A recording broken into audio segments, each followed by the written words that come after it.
We have been minerals, we have been plants, we have been animals. Now we are living the period of the human race, and then we will move on to be beings of light, angels, archangels, etc. They are cycles of life, like spirals. Now we are coexisting in a ring of this spiral, and in this ring, there are many small rings that are our incarnations, our lives, and they are spirals within spirals, within spirals, within spirals. This is the movement of the universe.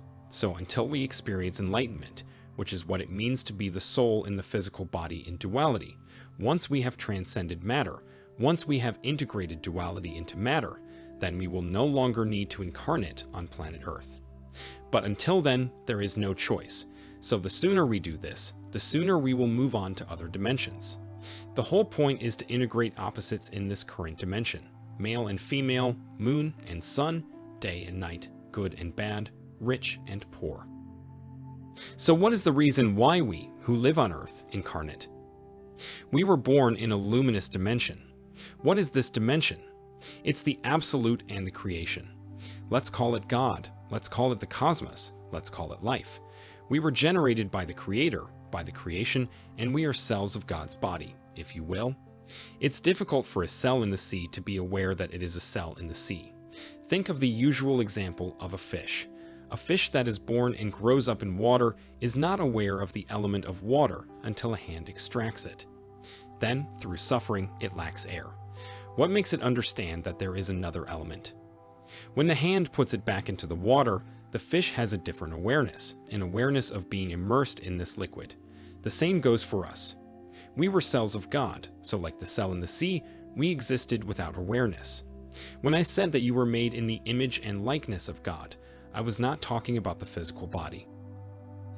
I was talking about our energetic bodies, our bodies of light. The body of light that we have is the cell of God. But we were not aware of this. So, what does it take to become aware of being like Him? We need to separate the fish from the water. So there is the image of Adam and Eve, with Eve tempting Adam with the apple, the fruit of the knowledge of good and evil. We were in a dimension that conceived only unity, with no separation. We were all one, there was only the whole, only life. But with the tasting of the fruit of knowledge, for the first time the concept of duality was reintroduced. We delve into a material world that was created specifically for us to experience separation.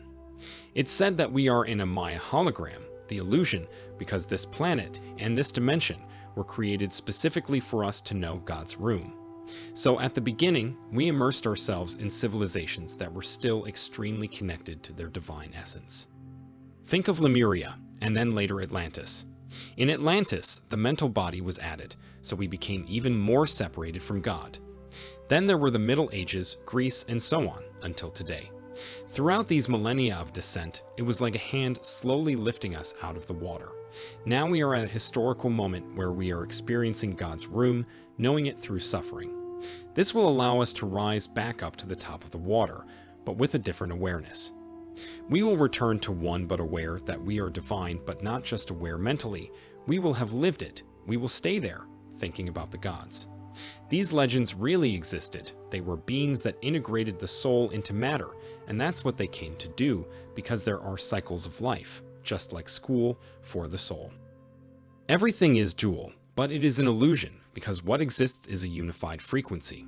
In other worlds, on the divine plane, when it comes to the earthly plane, it is divided into the two faces of the same coin. It is an illusion, and we are here to live a life as a rich person, a poor person, a man, a woman, to integrate every opposite within ourselves to make it one. And when we are on the other side, before we incarnate, we choose the life lesson. That is, we choose the teachings to integrate. The soul is positivity, higher emotions and thoughts, compassion, forgiveness, light, joy, friendship, and brotherhood. We have forgotten some of this while incarnated, but it is part of the incarnation game. So we put ourselves through existential tests that awaken us, and they are like the hands that shape us to give us form. Therefore, we have situations during our incarnations that shape us to bring out characteristics such as forgiveness, friendship, sincerity, and so on. Well, you've reached the end of the video. If you are interested in learning more about similar topics, here you will find other really interesting videos from the channel. Thanks for watching this video. Click on the like button if you enjoyed it, and do not forget to subscribe in case you didn't. See you on the next one.